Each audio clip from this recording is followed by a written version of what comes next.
अब हीरा और मोती के सामने एक बड़ा सा सांड आ खड़ा हुआ। सांड देखकर दोनों मित्र बगले झांकने लगे, यानी आसपास देखने लगे।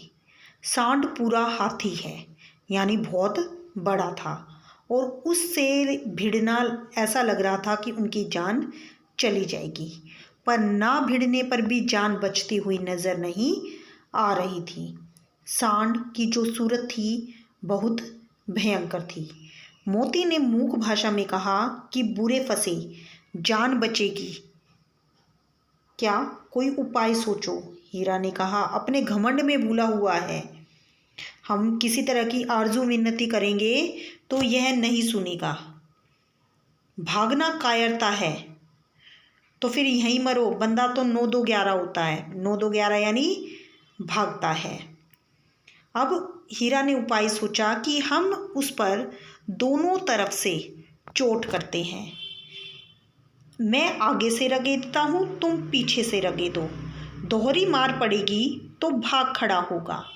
मेरी ओर झपटे, तुम बगल से उसके पेट में सींग घुसेड़ देना। जान जोखिम में है, लेकिन कोई दूसरा उपाय नहीं है। दोनों मित्र जान हथेलियां लेकर उसकी ओर लपके और सांड को भी संगठित शत्रुओं से लड़ने का कोई तजुर्बा नहीं था। उसे पता नहीं था कि जब शत्रु इकट्ठे हो जाएं तो उनसे कैसे लड़ा जाए।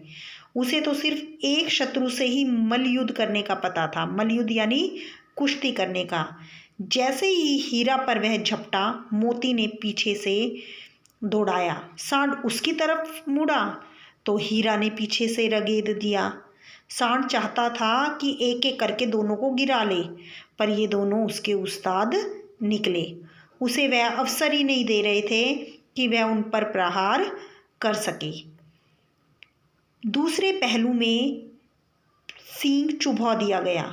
आखिर बेचारा जख्मी होकर भागा और दोनों मित्रों ने दूर तक उसका पीछा किया, यहाँ तक कि सांड बेदम होकर गिर पड़ा था। फिर दोनों ने उसे छोड़ दिया। दोनों मित्र अब विजय के नशे में चूर थे। सामने मटर का खेत था। मोती उसमें घुस गया। हीरा मना करता रहा, पर उसने एक नहीं सुनी, क्योंकि मोती उग्र स्वभाव का था, जिद्दी था। हीरा समझदार था। तो अभी उसने 2-4 ग्रास ही खाए थे। ग्रास यानी बाइट को कहते हैं हम, कि 2-4 ग्रास ही खाए थे कि दो आदमी उनकी तरफ लाठियां लेकर दौड़े और उन दोनों मित्रों को घेर लिया। हीरा तो मेड़ पर ही था।